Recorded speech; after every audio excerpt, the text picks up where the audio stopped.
Ahanba Maktada Salai Story Channel Gi Mahus Sinjaduna Panthoi Mangang Mayambu Taramna Oksabaga Loinana Ikok Nona Kurumjari Ngasi Sumahausa Gumna Nungai Raba Wari Masa Ama Miyam Gidamakta Puduna Lakjari Wari Asigi Mamingna Lamhangnara Eigi Ema Wari Asibu Ibirakpana Cheng Meetei Ngasi Summe Mana macha nupa mangki amadi manglemda mamau sen paibi ahun pot yamna ulakkadabi pami lairabi ahun pot yamloidabi nabi oirabadi yumsida pusilakpa yaroi haina ngangli mama me magi wadu taraga mapa tomba ado tumina mangol katilda biri mate akhunba ama thaktuna tari aduga masa nabi mayum panba khangdrabi loibisu masagi di khandaba mamagi misang changtuna mateng pangli mama masagi wadu taraga mangi amadi manglem Makuk khotuna Jasi kadai phamsi kadai tawduna Thongga lomda amuk yengi Mama da amuk yengi tawduna leiri Mangina Ima Manglem ka iga thabak thengini Ngang bodo loirabadi ekhoi ni satpa yarabo Loibina Ima ekhoi mangi se ima gi waka munna taba nate Chatlage da haile Ima aidi mangi se Lairabi yum sida channaroidabi nupi ga soidena pusilakadaba maliko Pudo pusilau, kerosin haizilaga mai thadoke. Manglemna. Taso, ai din nupi thieroi. Ai khoi ma gi sega se, hayengne. Ai na thabaga chatlingai da, ai gi nupi do. Moina haibe ya de kaina, hatu angwa da ba ya male. Ai di nupi thieroi. Adudi ima ga isega na pamle ba nupi do, kokhe puro. Adu e di khalaroi. Ai gi budi senjau pai bi ina kaira khunbini. Hayengne. Ai khoi gi yumsa. Magi awan pot mayam duna chinmandana tek pra khangponte mama me mana karino noi anina sanari ba wari do nama ai gi maramda phatabu wa hainarira mangina natte waima ima ga isega na pamliba namau nupi do soidana yumsida purakani aduna yumse awan pot thamba channaba kitang chawtho handaba yaroina wari sanabanida asemro mangiya nangna hairiba wadu bo mani ni ima Adudi ima, ekhoi ni thabak chalage thengine. Hoi chaluro. Aduga ne thabak subagi sen piraklabadi aingonda pisila uko napada piba yaroi. Hoi ima. Law mangle thengkre khathunu chasi. Hoi taso. Ekhoi magi seksa sumaina nuti gi tawle di taso ai koko chalok to male. Ekhoi ni kaisu ina kaira khunba imung sunataba. Aduga ima ga isega sina ina kaira khunbi Awan pot yamna ulakadabi mamoga so pami Hai apang isi ge magana harise ekhoi nungai na bani ne nati nangbu sumaina sum waraga laira bo iraga dum leipa pambro pamla di khangre ko aduga na yamba idi pamde ta sau so imagi ko ni ne adu ta so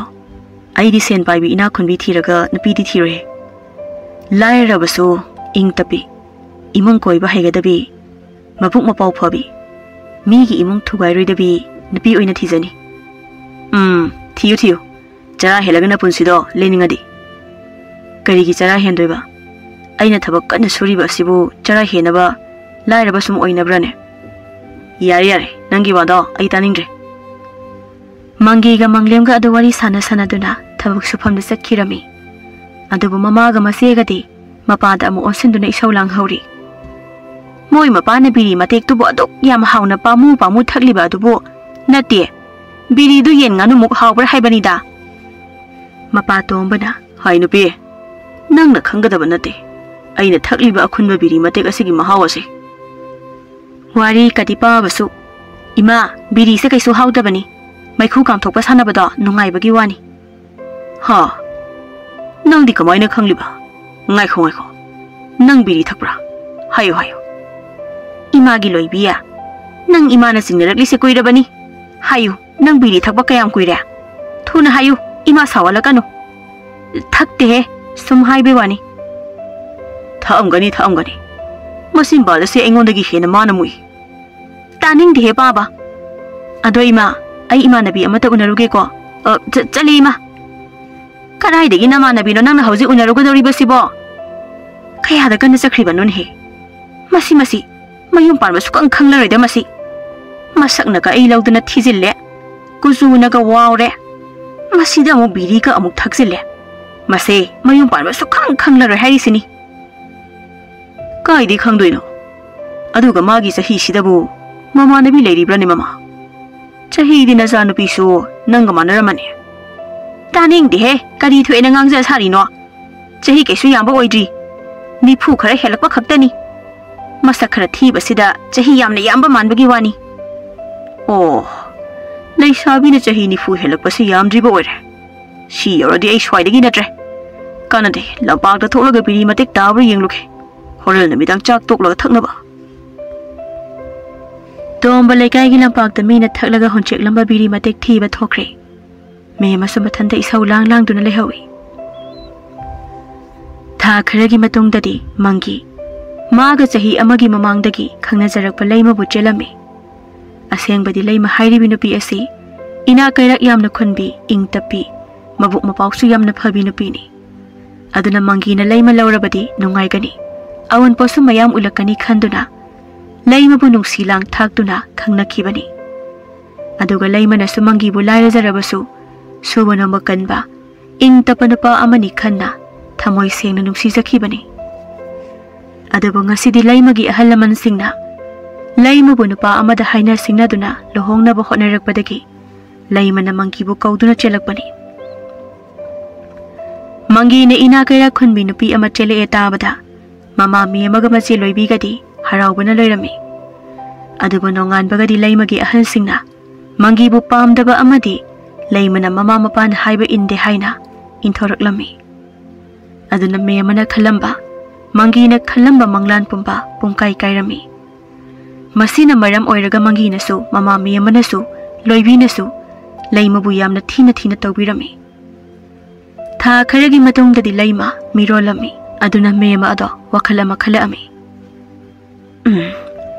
mausi angang nupa masa ama pokjarabadi nongai ganida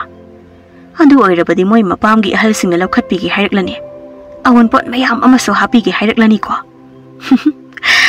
adu oirabadi ekhoi imungi awat apase phasana di mekhatni se aina tabadadi mausi gi masi ani luhongki bada lau sangam amamonga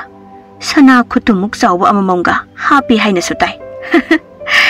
adu maina ka egi maudaga hapakladi ko isa nupi se mayum panbadi khangni se ima manings da tuminna phamlaga leiri badu bo kari khalino namau nupi sna thabang mana amata suda khai masa ngamde na tumlaga leikhre nati koli amangba mayam ama leiri singa sibu aina phengo hairaba ima aina saurokladine mause chongsilaga yana chiktoini ko he madu yade koi bema nangna yana chikpada hui ani ama so sikhrabani soidana mause amuk sikhrabadi ima na khalise loina amuk soigani ima ri kari khaliba kaisu kana daba mausige hana kana drabasu haujikti kana raklagadabani kamaina no haise hena ekhoida warakadoini di khangri hai apangbi mama mapana masabu phana sauninglasu kayam kuina inthoklaga thamdoino masu ama hek yawrakpadane saubaga pungpha phakradabani aduga kari kana doiba ima amuk luhongbasu yararoi awon bosu haparoidabase mama me mana masana pi loibi aduda wa mayam ama hairami wa du tabada loibi haraubana loikre adubu mama masana sanariba wari ado nakanda biri matek ama thakduna tumina tariba mapa tombadi mathanta tik launa nokli mama masagi wakhal simuk nungai basi leika isda leiramoi ko thabak na ai dongna suningriba aduga maugi awon pona pamliba masi aigi nupi oiramdradi ko nga nai nupi ama thiramladabani ma oirambagi ai mora churaga leibe wani adu matam lakhini nama na jagisu adu su maudu otpagi phattaba matam ama adudi ima maugi awon posingdo aigi loina oige ko aduga ai lohongbada ai habiyu ko haptadi kaino nangi ngaktane tawbatabu nangi nupadi nang thijau imadi ngamlaroi ko nasaktuna phajaramba hek oirabadi thidrasu masana dum laamgadabani do sakti numidang da khongba hui amubi hek maludana isa se nupa na ha amatan hek pambi dredana Imagi wado ai sauningi ko. Imana thirambagi aisu thiramlini di khangdraga ba. Ima di ne thirabasu yum di panba khangdana noi ahum pokli sini. Imana phari oiramni pabase adusu ki halaga. Kariya aina napas ki halaga phabani kaina. Chalo kondu phengdolu so. Thuna phengu aina ki halaga phabani kaina. Mi aina napase maral mayam sizilaga. Ai mirole kaina haijalaga phabasi bo.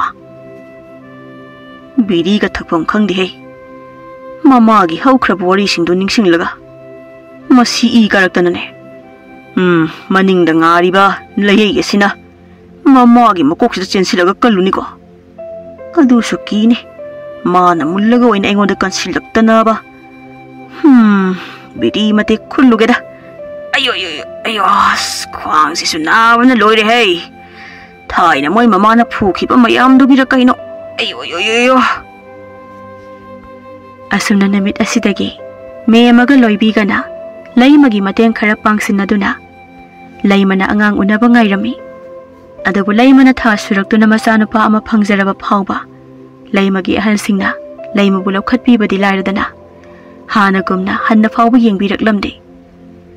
aduna me amana khanjaramba pumba loina kairakpadagi me ama sauning manduna kokchaubi kaduna wanthababu yaurami aduga amuksu laimabusu masam phoiduna phubirami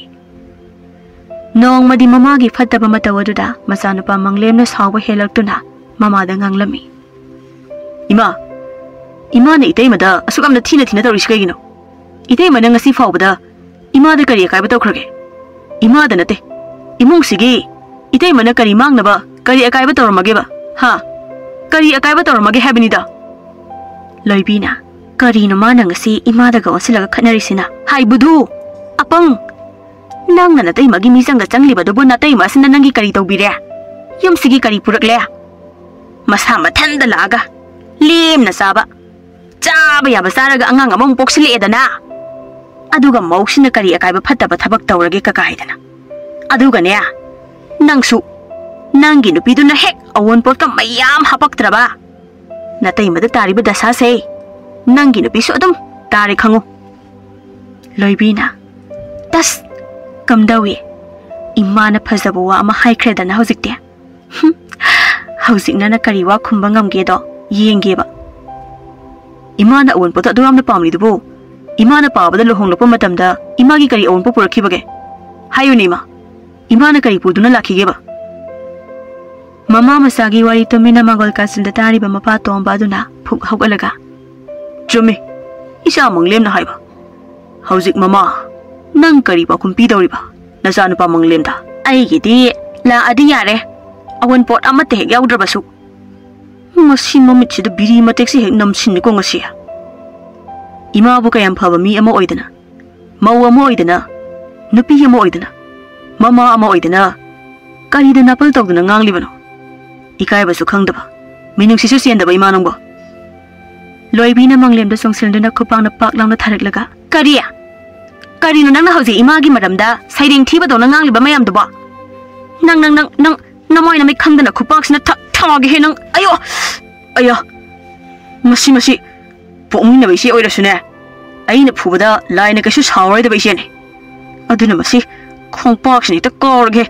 ya hoi ma ai pai re ma as ayo khwangti ima ayo khwangti ayo khangbana hingchabi sidi mapa tombana on thongna sana masi se kawbire ne hey nang na se sida sukana kawri basi karigino ha makhom khutek labadi na se mayum pan ba khangki gadran he ha nang nungai ni dana nayam balak talaki sanoba nang khangne ba nang hera mi usita ba masi da bo sukana kawba hai loibia kem tawdabra chakhawa di nan thade ko khangde ima puk manungda kuruk ana khradin nongki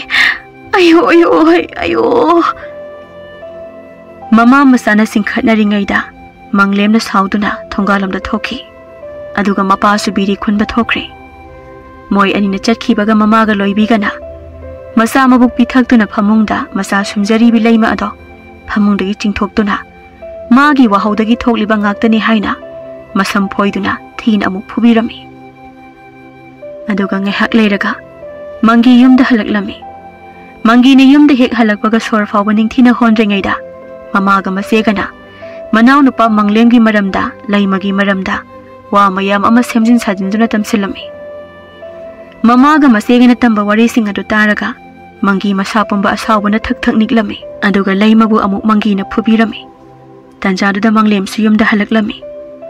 manglem hale ek khangbada mangi imongdagi yam sauna chenthore aduga manglem bo hoi mai haidana kawbuga netpaga tawduna phurami manglem mayamba mangi da phana haijarabasu mangi na manglem bu yamna phubirami aduga mapa subiri matek ama chamduna changli mapa tombana hoi mangi nanauni padu shirani hei amuk ta phubudu lepun hei khangruna nangu mana sumasi da phuba ima da phuba aduga aigi maramda su wangang saradana isa tomba nangbu nayamba da kari amu hairobage nayamba na sok thina isa da phubiri basibo baba ai ta sok da kari mata haikidi yum yorpaga hoi mai haidabi pangphu da phurakpagi wane ipa bhab tare na siga namaga na soidana oiramlani se ipa singkhat ke ko tapna hogolo oh iga loina tare ni isa gi mai side baba ai yum sida leibang gamlar ai yum thadok lage baba ha isa ba adu di yum sida afaba mi masing yam hawlaroine loibina khangra hojikti mase engonda kawbagi mahi naramani ni hojikte me mana masi pumba mausina thogaliba ngaktani hai mangiya nangi na pi kari mata purukta bisi phune he masi pumba mana thogaliba ngaktani nya masigi na pisi lawdana aigi nuksina lemina jaramba imungsa kangkhong jairabane mase hatokhibana farabane maudo angang chelibani ni he shaman banoiba tawbinu ni mauda dumaina taso itaimada fuganu ko taso itaimada khuthabu yare ko taso loibina karigina mana matai mase asuk yamna kankalisibo natti matai mase mana pamlibra haibani me mana nang na tai masok pa yaroi harise nang na tai maga mari lainabra hayu sengna hayu hojik mangina ima ise noyene gi wadu de phani yamna sawning labasu khitang di phaja phate he manglemna ai yum su thadok laga chalaga dabani na ima ga ise ga taso wase kaino manadi makok sing sida pop lawna thomnin khrida ko taso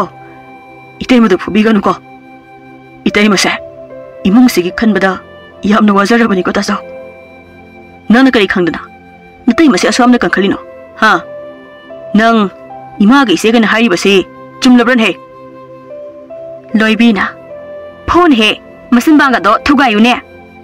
mangina masi nungsina masin je chudat ke masi manglemna hera aina iyambani na bebar kai da basida sum henjiladi nong loibina ima manglemna mangi gi makhutagi nungsi mulaga thongkhre haiba kairu nangna tawriba do pokmina ba nayambani he nangna nungna sori do is ingak ta ngai ri ne nayamba se ima ai ngudong je sile haiba ima manglemna karigi ise chindumbi muthi samkhoibi yathi thangnangbo me mana karino ma sunangi he pokmina ba nasi ani he nangna nungna sori ba duba ima gi bema nangdi lore dana ha nagi khara thi baduga manglem kadai jakre hai manglem tombana chenkre magi mathau pangthok lamnaga chenkre adubu ma ipani yai ko yai haibasani yai mama aina sa manglem si tanaruge ko ha ngai khu moi mapa chenkre ni he ai mi kauluge isa ani se ana reng sang da puna ba me amana lekai gi mi kauduna masana pa mangi ga loibi ga da ana layeng sang da puduna layeng lami adubu manglem din namit asidagi amuk hana yumda lakhidre aduga karai da lei haibasu khangkhidre Chayol kharagi matungdadi mangiga loibigasu laimana pikliba masa adu launa koisen chenduna hotnabibadagi tamna asokpa adu phagalaklami adubu naba pharaba matungdasu mamaga machega mangigana loibibu hanagumna thina tawbadi leplamde tha kharagi matung masana pana kabok chatpa hairakpa matamda noma memana laimabu atopa nupa nahaga mari leinai haina thina phubiraga yumdagi tanthokirami aduga mangibuna maniton kaubi nupi ama thialami adubu masa mawa kainaraba mapamdasu inthi nungaina tawbidraba laimadi asiba amagumna macha uningbana koisa chatuna kangauna duna leirami aduga pikliba laimagi masana paning themsu mamaga kainaraba matungdagi yam kana naduna leirami me mana masigi ikai khangdabi nupi se amuk laini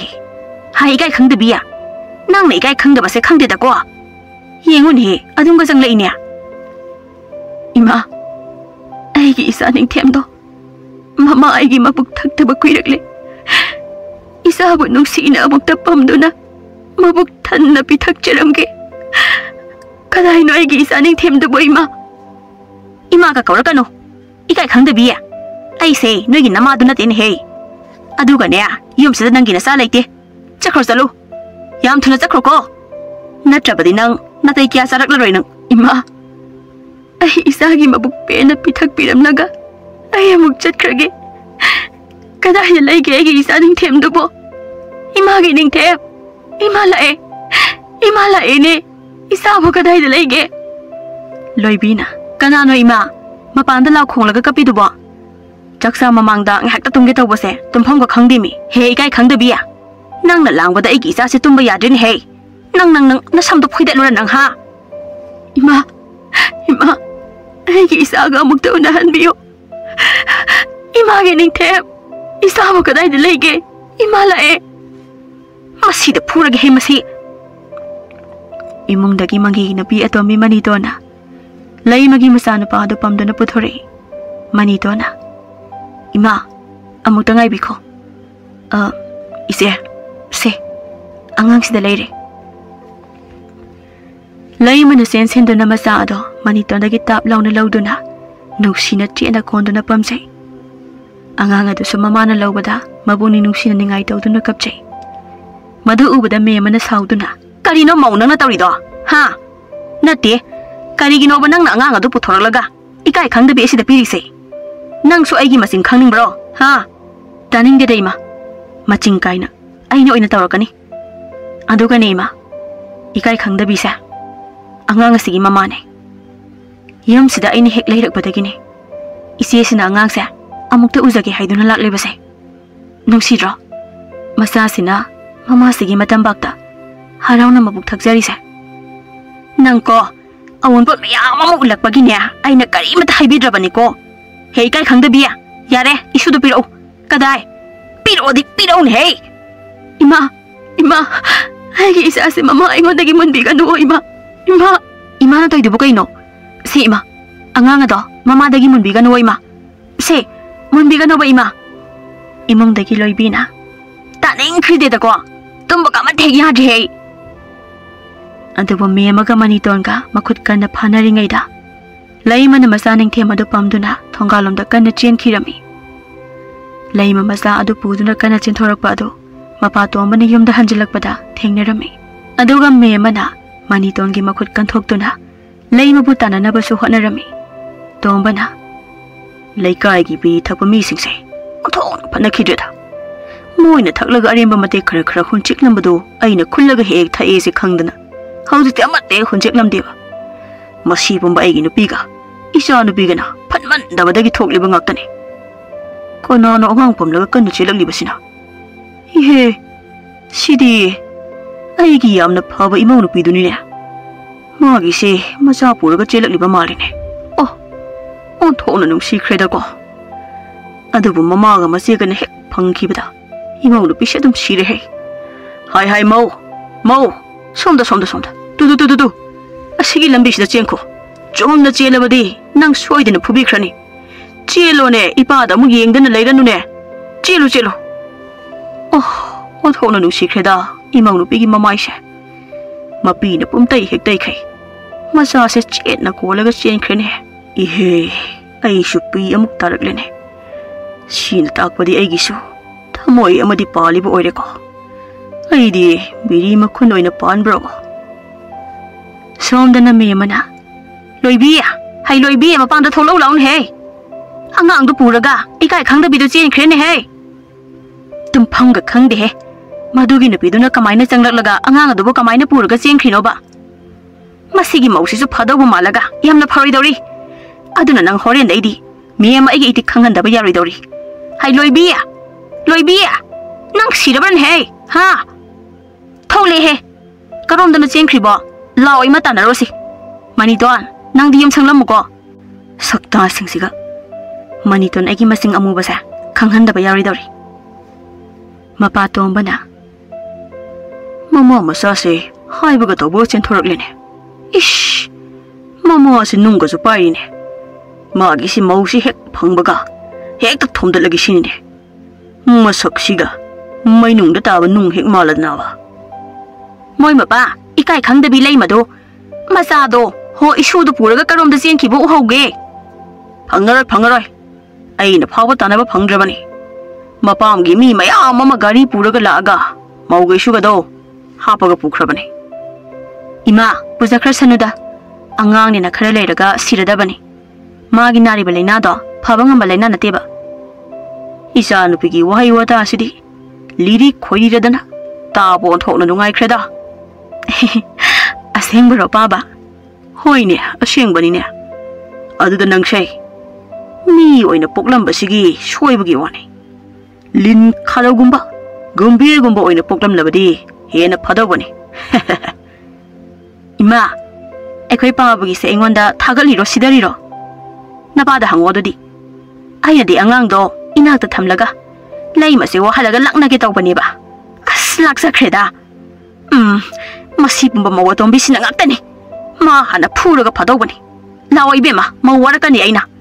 mapam sen pai on pot yamna ulena luna tawi basida ma kok thuk ta karak tawre hai mama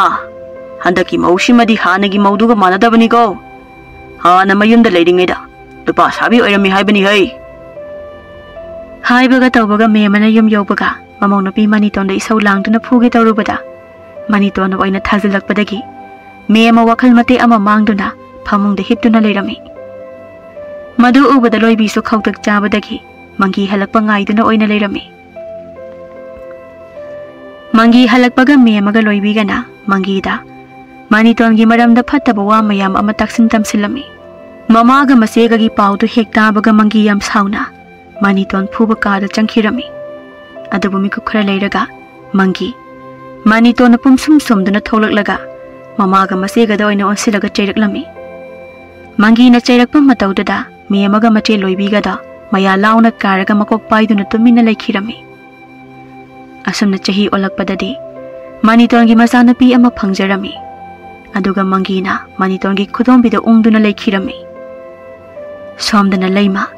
pikli ba masana pa adabu puduna arapa khul amada leiba ahal anigi aman ba yum macha amada punna leiminarami aduga mapam gi mi singna leima bu moina haibanu pada mayum palhanna ba koi thi su thiduna leirami adabu leimadi kanamatna thiba phangkhidre ahal aniduna isanupi nangbu pikli bana sa aduga kaptuna kayam kuina lekhi ga dawri bano hojikti kapagi matam na treni isanupi ahal nupi aduna haukrene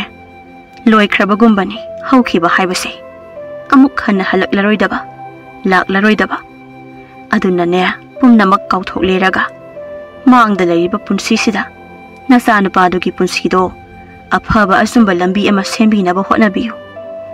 nangna adumaina ison sondana sum leiragadi isa nupina wariba adudagi nasaduna hayeng wabana hengani ko yam sume aduga icha nupina karigi hojik waga doribano nama napa asingba mak natrabaso ahal oijarabaso aikhoi ani nangi damakta angang sigi damakta leiriba sidi imitta isa isu uba phangjadrabaso hojikti isa isu uba phangjare khana noi ani bo aigi yumsida aine hek poksaba isa gopna nangbu thamlibani ne aduna nangsu ahal oiraba ikhoi anibo nangi hek ima ipani khana nungai ni yumsida layuko. Ahal anidugi wa mayam ama taraba matung leima kapatoktuna mapi tai thoklaga thauna amaga loinana machabu mithoi mehenba afaba mi ama ohelage haina khalami. Aduga ahal anidugi mateng lauduna thabak wana soduna machaning thembu amuka. Aduga ahal ani adugi mateng lauduna thabak wana soduna machaning thembu afaba mithoi mehenba mi ama oinaba yoklami. Asumna chahi kharagi matungdadi me amaga machanapi loibigado manitona minaigumna sisinaduna thamlami. Aduga mangibuna masamana ipha phakhai manitona haiba makhai hoi hoi haina adum tawduna leirami. Mapa tombadi hamu hamu biri mate khunduna haujisu thakduna leiri. Tombana mama ibema noi ani bona sa inung nungai daba malida. Ima pabagi sa ikhoi anida karim nariba oiramgani. Memana mama isda nurasina ne tharo na hauribani. Ihe aina nushidana hanglaga ba ado mama aidi hamu ni na kari mata bukhandre ha noi ani di yang haidre he ha na imau nu pilai mana lairingai da dia na songa phandana thabaka mana matek suda khai leirambane haujik dia minai bu maline aina haidro ima pabagi si bani da noknari oiramgani na biri mapun ama phawa leiba ngamdaba napa asna nokna babwa he aduga ne mapa aikhoi sumatam lakhini da noi ani dia kari matam amuk lakadoi ba sibagi matam la hairsha nate hai sibadudi noi gini aina haiba sidi isa nupa manglem leidana nong mana traga nong madi mama aigi awaba se mateng pangba soidina lakhini haibani mama nagi wadu dia amai haita eduni ne. Manito na imung dagi kana lauri. Noi imaga isega do maningi dhari do santhi lengoi hapaga wai phajana tayu hairaga wathingang na leirabo. Ibema sasa tayu ne he o tairiye wai na ngai potha bani. Nathi bung sabadadi wai na nomota pothara moini ha. Ima magi wasidi kitang phaja phati he. Paba so adu da kedaurino nasu ani se ngihakta senabiu ai ngihakta tungge hairaga nate noi humsa hapkano haibroba aigi khwang se mama na kawbudagi shoktana aigi isa se pamson hek son khibani ko kari gumba han dawna kalamadi ko noi khangadabani he noi hoi imauna tumdana kanana tumni tumu isu ani do ipaga sanage ko adubu biri matek amatangdi thakingkhre ko loibina ima sumaina sumai khoi iyum sida kayam koina lekhi sa habano maune na nupana olak prasu khangde khuk anjade ai khoi mangi phauba ai khoi na angang oiri kanda ima na paba phuba dona mana phui haiba adubudi ne sida amuk mana haiba yadrabadi chaka pijadriba sinine ipam da halage su ima ga paba ga hek sikhibadagi aise mitok tawna tale ne aigi saksina yamna natrabasu khitang bhajaramladi ngahana yum pandana migi imong thugairaga nongaina leijaramlagadabani ko migi imong thugaibagi wakhan thada uni bi manangbo sidi imana tambiba imagi I oibaini ado ima leimado aikhoina manglemga leimagado aikhoina tanthok piramdradi ima ebani se iyum sida minai oina kaisu leiramoi ko amai haita yebema asumna sum haukibana chahi kharagi matungdadi leimagi masana paningthem mahi masing haiba masak matau su phajaba pakhang ama haibada pharami aduga mani tongi masana pi ahal ningthi su leisabi phare aduga mopani pa angau basu pakhang masa haibada pharami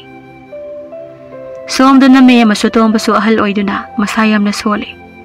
loibi sumayang ikangkangna hana thibadagi haujikni hena thiduna leirami aduga leimada mama masana tawkiba singada ningsingduna yamna ningamdana leimabu sonduna leirami aduga manitona yumsida kuski tawduna nungaina leiraga mangibuna angawbugumna leirami chahi kharagi matungda amuk ningthem thabak ama tawba ngamhaudrabasu lalon itikta mayon sinduna sen yamna paiba yamna nungaiba mai pakpa mi ama haibado oirami aduna mama busu mamaga maga sangjafam piduna senabirakpa ahal ani adubusu ningthemna yam nungaina thambirami aduba nomadi ningthem phatraba mapa mabok manegi manak chatuna mamagi laman khumlage haina khalakpa mikupta yam thajadana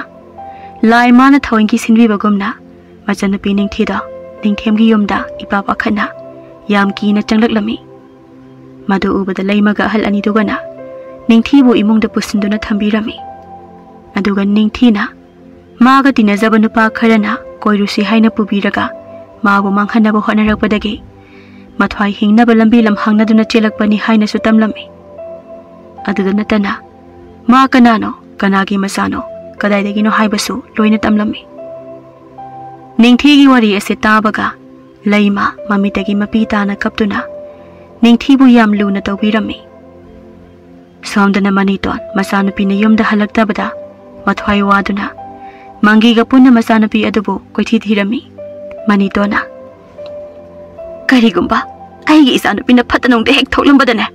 moi mapa aidine nangi namaga na sega se thangna thilaga hek hatpa ngamdraba ai manitona te haibase khangugo isanupina yumda halaktraga karigi aigi imaga isega se hatoina nupi adugane isanupido phatanongda kaisu thoklammoine chen chong tobo soidana oyamgani ne chen chong batawrabadi ngasai emna yumsida ahalaman tharaktuna haidokpa laoidro aduna aidi noi imagana sega do hatkane hairibasini aduga mathangda nang amu hatkani khango ha aidi kaigino nupi khangde noi na mana sase yam phatte haiba khanglakpadagi sonung he nungside aduna noi he ubaga pangsawda sawningi nupi yo ibi mapauta poklubagi ipamgi mingsa thini khanbagi ai ipamda handakhei yumsida leibibagi wani natradi ko wayam nanganing de leimado nungsibanida aina phana thina utpiraba phawba mami to hankana aingonda yenkhatpa phawba ngamjadabane mapureba aigi mateng yamna pangbibane ko aduga mani tonsina aigi ma isesa otpa yabu utpiraba si phawba amuk hatkani hairibasine ne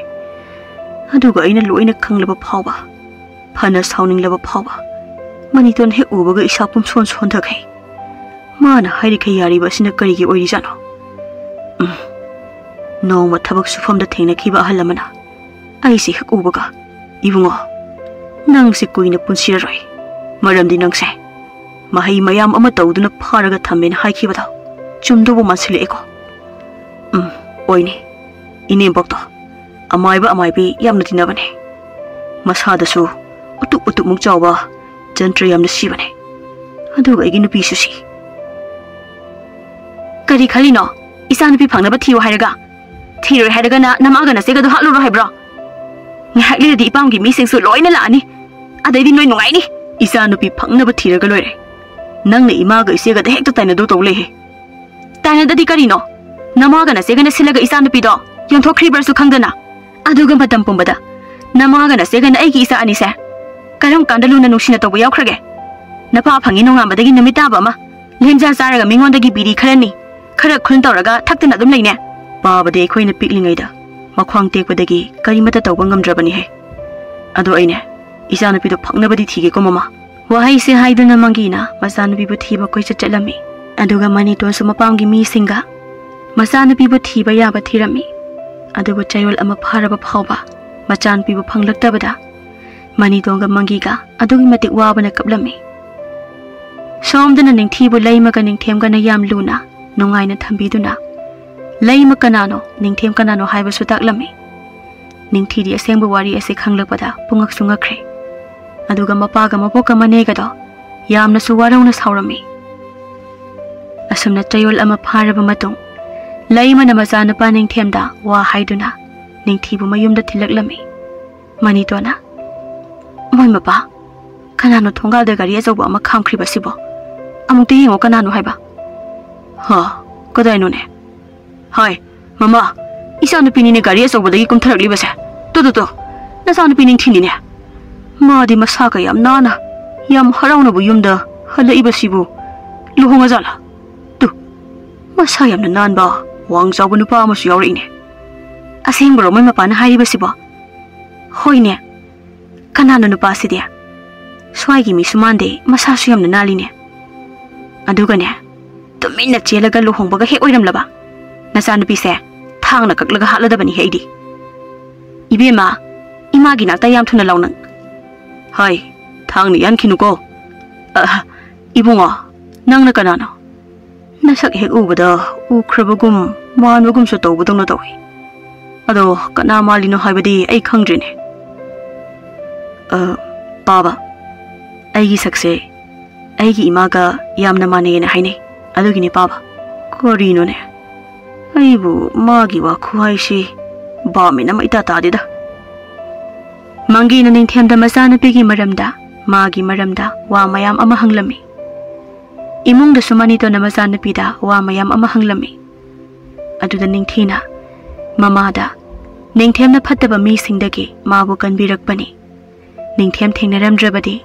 ningthigi punsi asi phattaba mi singduna sa kaina chaba yaba charaga labuk lamhangda hunchikpagumna hunchiklamgani haina pautamlami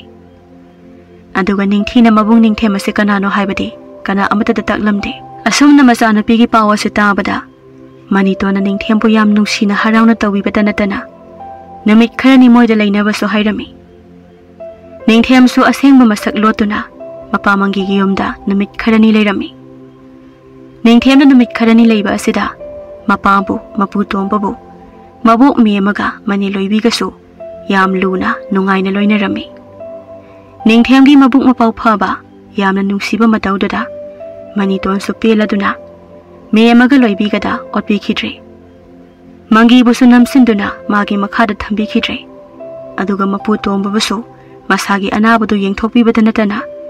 biri mate khulhandana ahanba biri mapun mapun laibiduna thakpa phangjarami sida natana ningthemna laikai adugi mi singda mabuk mapau phaba mi bu nungsiba awabada mateng pangbiba su tawrami aduga laikai mi singna su ningthembu yamna nungsina luna tawbirami adubu mapa mangiga maboka mane loibigadi ningthem he uba khudingi mama leimaga haifet manaba saktamda natana mabuk mapau phaba su manaba aduna hauzik su moigi thamoida wahang kaya hangduna leiri asumna tha anigi matungdadi ningthem yumda amuk hannaba tawrami ningthemna amuk hankrani haibada mangi su mama su masi su mani tonda natana masa ani dusu hihi launa kaplami mangina ningthem nangbu ipagi da leibagi leiba numit kharani ga lekhisidna ningthina baba yarohe ibungna sida samlairabadi ibung ningthemgi imadudi kamaina mathanda chawraba yum adu daregane miemana adu oiragana mama du supuna ekhoi de leirasidana ekhoi gidi mi yambanina yam nungaina su leimina bayai ha abokti isu ningthem se hek ubaga marai bak yamna thija khrabi imau nu pi hal leimado yum sida amuk halaktuna laiminara boy hekta khalline nungsibani da imau haldo ai khoina phatmandabadagi laimado mafam khangdana mazanu padu puraga chenkhibani ko ningthina karigi phai hairaga aduk thina thina tawirino abo madugi mahaine aboka pabaga inega na hauzik phanglibase aduga ibung ningthemgi imana sida leibasu yaroi leisu leiningoi noigi phatabaduna loibina hauzikti ekhoi pharabasidi phatriba haibabu noi ima khaktani manitona noidi yamna phabanina loibina wari boba ado hauzikti ekhoi nangna thina thin tawmandana pharabanine aduga isa ningthem lakpadaisu hena pharabani adu ningthem nangbu chati chalhaning khidreda nang leibase imungse ingboi khali hana lekai gi mi amatasu ekhoi da laktabani hauzikti lakpa hore nang amuk jakhrabadi kanamata amuk la aroine tombana aigi punsi sida gari asoba amuk phawba tongba phangdana biri mapun ama phawba leiraga thakba phangdana siraga dra haina khalambani adubu hauzikti isu ningthem laktuna aigi ningbadi thunglare adubu ne hauzikna hena warabagum tawi isu ningthem amuk chatkragadi khalubada asumna moy mayam changduna ningthembu chatkidana ba themna basu honarami kapsu loina kaplami adubu ningthem mayam adubu makhong sokna khoiram lamlaga mama leimagi manakta amuk hankhirami ningthemna mamagi manakta hek yaubaga wari pumbasu amata chithadana tamlami ima aido asengbadi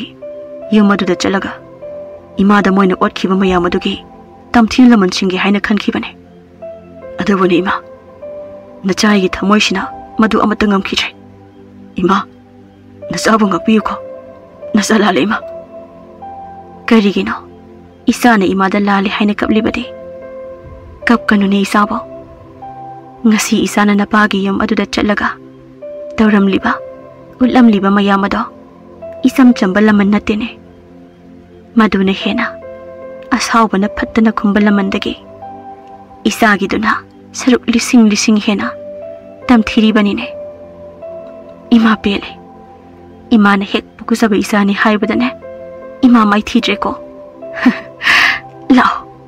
ima kongene imagin ingthem ahal ani duna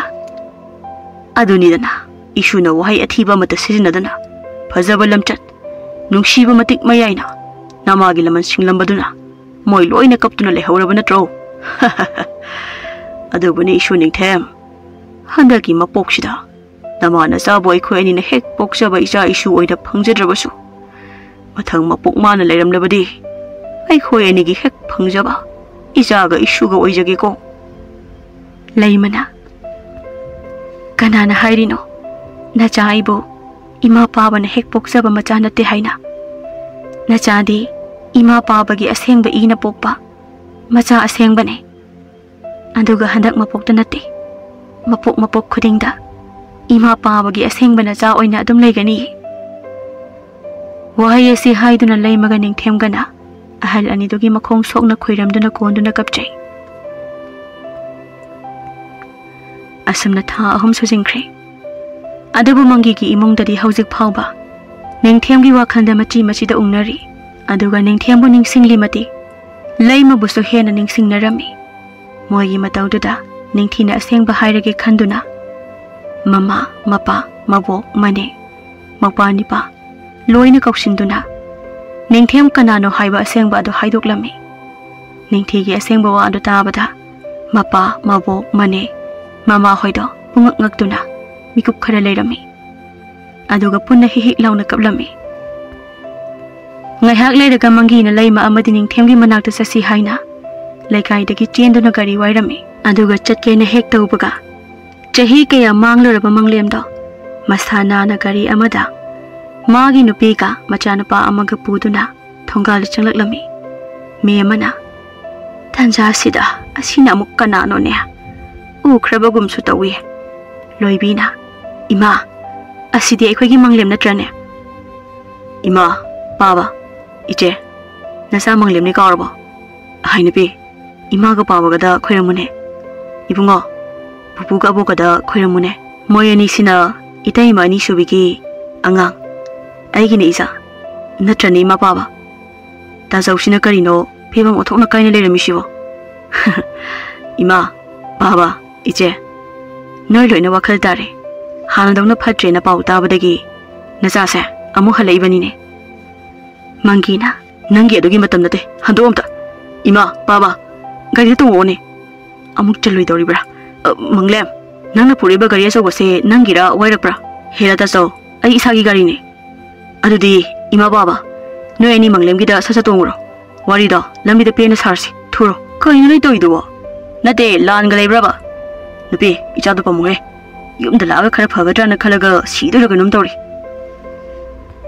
asumna moi puna gari ani du tongduna lambi da wari sana duna leimagi yum yoraklami gari de hek kumtha baga leimagi chawraba phazaraba yum adu ubada angakpa amasu phawrami leima sumasa ningthemga ahal ani duga mangol da famduna leiramba tanja oibana moi puna thengnerami aduba mangi ga mama mi amaga loibi gadi leima he ubaga sensinduna la le haina khoiramlami tawriba mataw aduda leimasu mabungni nungsimanbana kapsu kaplami tawfamsu khangdaba haibadu oirami